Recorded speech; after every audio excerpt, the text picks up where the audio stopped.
Every single day, over 2 billion people reheat their leftovers. They assume that if food is heated thoroughly enough, it is automatically safe to eat. That assumption is costing lives. Here is a number I want you to remember: 1 in 6. That is a proportion of all cancer cases worldwide that researchers now associate with dietary factors, including the way food is stored, reheated, and consumed. According to data published in the journal CA, a cancer journal for clinicians, poor dietary habits are the second leading modifiable risk factor for cancer worldwide, ranking just behind tobacco use. Yet, almost no one is talking about what happens to certain foods at the molecular level when they are reheated for a second time, whether in the microwave or on the stovetop. The chemical reactions that take place are completely silent. You cannot see them. You cannot smell them, but they are happening inside your food and then inside your body.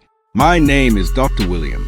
I have spent more than 15 years studying nutritional biochemistry and the relationship between food science and preventive oncology.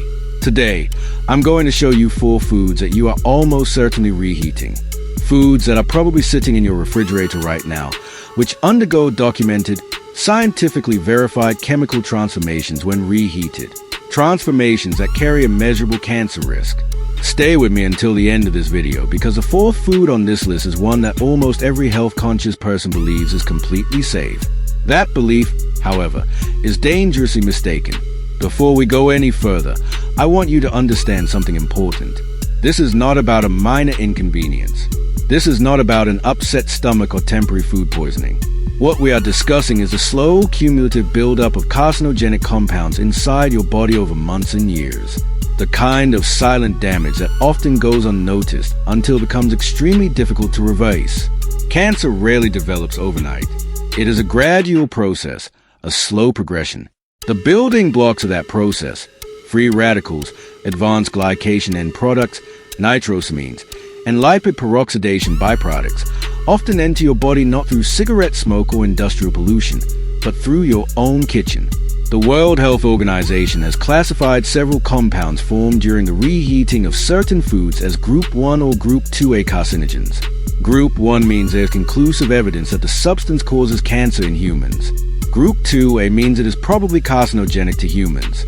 These are not theoretical concerns. They are documented chemical reactions that occur in your kitchen, on your stovetop, or inside your microwave every time the wrong foods are reheated the wrong way. And here is the part that should concern you the most. The people at greatest risk are not those with unusual eating habits. They are ordinary people who believe they are making healthy food choices, lean proteins, cooked vegetables, rice, and eggs.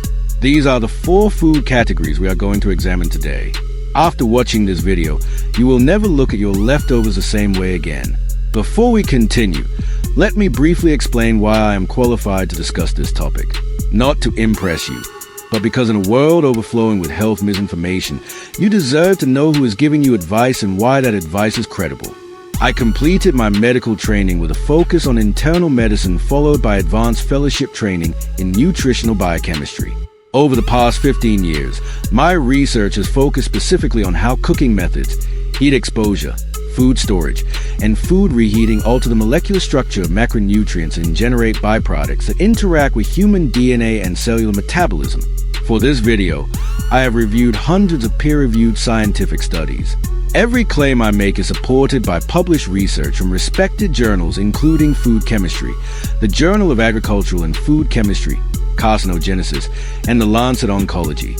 I will explain the underlying mechanisms in clear, easy-to-understand language because the science is real, the evidence is strong, and you deserve to understand it. I am not here to sell you a supplement. I am not here to scare you into purchasing a course. I am here because preventive medicine begins with knowledge, and the information I'm about to share could genuinely help protect you and your family. Before we discuss the specific foods, I need to give you a brief but essential introduction to food chemistry. Please do not skip this section. It is the key to understanding everything that follows. When food is cooked for the first time, heat produces predictable and generally manageable chemical reactions. Proteins unfold, starches gelatinize, and fats emulsify. These are normal processes. However, When you reheat food that has already undergone these changes, especially food that has been stored in the refrigerator for several hours or even several days, an entirely different set of reactions begins to occur. First, oxidation. Fats and proteins that have been exposed to oxygen during storage become chemically unstable. When heat is applied again, these already damaged molecules break down even further into compounds known as lipid peroxides and malondialdehyde, both of which are well-documented agents capable of damaging DNA. Second, the Maillard reaction gone wrong. The Maillard reaction is responsible for the rich flavor and appealing brown color of many cooked foods. However, when proteins and sugars are repeatedly exposed to high temperatures, they can produce compounds known as advanced glycation end products, AGEs. These compounds promote chronic inflammation, one of the major biological drivers of cancer development. Third, nitrite conversion. Certain foods, particularly those naturally high in nitrates, undergo bacterial conversion while they are stored in a refrigerator. When these foods are reheated, the nitrates are converted into nitrites, which can then be further transformed into nitrosamines, compounds that the World Health Organization classifies as probable or confirmed carcinogens. 3 mechanisms: oxidation, advanced glycation, nitrosamine formation. Keep these 3 terms in mind as we go through each food because you will see one or more of these mechanisms involved in every example we discuss.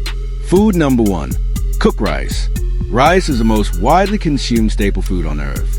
More than 3 billion people rely on rice as their primary source of calories. Billions of those people reheat leftover rice every single day. It is a deeply ingrained habit across nearly every culture in the world. However, there's a serious problem with this practice, one that has very little to do with the reheating process itself and everything to do with what happens during the time the rice spends in the refrigerator between the first cooking and the second. As cooked rice cools, it becomes an almost ideal environment for the growth of a bacterium known as Bacillus cereus. This is not a rare contaminant. It is naturally present in raw rice. It survives the initial cooking process and can multiply rapidly in cooked rice that is left at room temperature or stored in the refrigerator for extended periods. When you reheat the rice, the heat may kill the bacteria, but it does not destroy the heat-resistant toxins they have already produced. Those toxins survive the microwave. They survive the stovetop, and they enter your digestive system intact. However, while the bacterial risk is significant, it is not the primary cancer concern. The cancer concern is this. Bacillus cereus produces a toxin called cerulide, which laboratory studies have shown can damage the mitochondria inside human cells. Mitochondrial dysfunction is recognized as one of the early biological events that can contribute to malignant cellular transformation, the process by which a healthy cell gradually becomes cancerous. There's another less frequently discussed but equally important concern associated with reheated rice. Repeated heating of starch-rich foods increases the formation of acrylamide, a chemical compound produced when natural sugars react with the amino acid asparagine under high heat. The International Agency for Research on Cancer, IARC, classifies acrylamide as a Group 2A carcinogen, meaning it is probably carcinogenic to humans. So, what should you do instead? Whenever possible, cook rice fresh. If you need to store it, spread it out on a shallow tray immediately after cooking so it cools quickly. Refrigerate it within 1 hour. Consume it within 24 hours, and never reheat rice more than once. Food number 2, cooked chicken. Here is something that may surprise you. Chicken is the world's most popular lean protein. Doctors, dietitians, bodybuilders, and health-conscious families all recommend it and frequently build their meals around cooked chicken. And when leftover chicken ends up in the refrigerator, almost everyone reheats it. This is where the problem begins. When proteins, particularly those found in animal muscle tissue, are exposed to high temperatures for a second time, they undergo a process known as protein oxidation. One consequence of this process is the formation of compounds called heterocyclic amines, HCAs. HCAs are not a controversial topic in nutrition science. They are among the most extensively researched dietary carcinogens in the scientific literature. Once HCAs enter the body, liver enzymes metabolize them into highly reactive compounds that can bind directly to DNA. This interaction with DNA can produce genetic mutations. Mutations affecting critical genes, especially tumor suppressor genes, represent one of the primary mechanisms through which cancer begins. A landmark study published in Carcinogenesis found that individuals who frequently consumed well-done or reheated poultry had a statistically significant increase in the risk of colorectal cancer. A separate analysis conducted by the Harvard T.H. Chan School of Public Health found that frequent consumption of reheated processed chicken was associated with an increased risk of pancreatic cancer, one of the deadliest forms of cancer with a 5-year survival rate of only 11%. Foods number 3 and 4 are the ones most people misunderstand. Food number 3 primarily affects people who take pride in maintaining a clean, healthy diet. Food number 4 is something that nutritionists and physicians routinely recommend eating. Yet the risk associated with reheating it remain almost completely unknown to the general public. If you find this type of evidence-based practical health information valuable, I encourage you to subscribe to this channel. I publish one new video every week, and each one follows the same approach as this video. Peer-reviewed scientific research translated into practical information that you can actually apply. No hype, no supplements, no hidden agenda, just the science and what it means for your health. Food number 3, spinach and other nitrate-rich leafy greens. Spinach is arguably one of the most celebrated vegetables in healthy eating. It is rich in iron, folate, magnesium, and powerful antioxidants. Nutritionists, oncologists, and cardiologists consistently recommend eating more spinach, and they are absolutely right. When it is eaten fresh or cooked once and consumed immediately, the problem arises when spinach is stored and then reheated. Spinach, along with celery, beet, lettuce, and Swiss chard, is among the richest dietary sources of naturally occurring nitrates. In their natural form, these nitrates are beneficial. They help support cardiovascular health and contribute to healthy blood pressure regulation. However, once cooked spinach is refrigerated, naturally occurring bacteria on the surface of the leaves begin converting those nitrates into nitrites. This is the same chemical conversion that occurs in cured meats. It is also one of the reasons the World Health Organization classified processed meat as a Group 1 carcinogen in 2015. When spinach that has been refrigerated for 24 hours or longer is reheated, you are applying heat to a vegetable that has already undergone substantial nitrate to nitrite conversion. Under heat, those nitrites can react with amino acids present in the spinach and later in your stomach to produce nitrosamines. Nitrosamines are among the most potent dietary carcinogens identified by modern science. Animal studies have shown that they can induce cancer at remarkably low doses. In addition, epidemiological research consistently associates high nitrosamine exposure with an increased risk of gastric, esophageal, and colorectal cancers. This is not a hypothetical concern created for this video. The European Food Safety Authority, EFSA, has issued formal guidance regarding dietary exposure to nitrates and nitrite from vegetables, specifically warning about the potential risks associated with reheating nitrate-rich vegetables after they have been stored following cooking. The irony is devastating. One of the healthiest foods on earth can become a source of carcinogenic compounds simply because of a storage and reheating habit practiced every week by millions of health-conscious people. So, what should you do instead? Cook spinach and other leafy greens fresh whenever possible. Eat them immediately after cooking. If you have leftovers, consume them cold within a few hours. Do not refrigerate cooked spinach with the intention of reheating it later. If you absolutely must store it, keep it in an airtight container, consume it within 6 hours, and do not reheat it. Eat it cold instead. Food number 4, eggs. I told you the fourth food would surprise you. Here it is, eggs. Eggs are among the most nutritionally complete foods available. They contain all 9 essential amino acids.